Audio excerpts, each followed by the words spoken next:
வணக்கம்.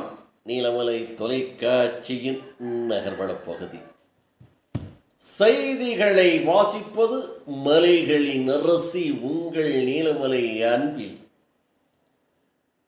நீலகிரி மாவட்டம் கூடலூர் பகுதி கூடும் ஒரு பகுதியாக இருந்து வருகிறது.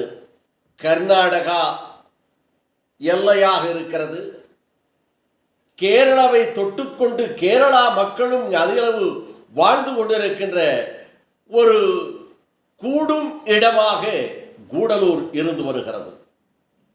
இந்த கூடும் இடம் கூடலூரிலே மக்கள் கர்நாடகாவிலே இருக்கின்ற கன்னட மொழி பேசுகின்ற மக்களும் கேரளாவிலே கேரளா சுந்தர கேரளா பேசக்கூடிய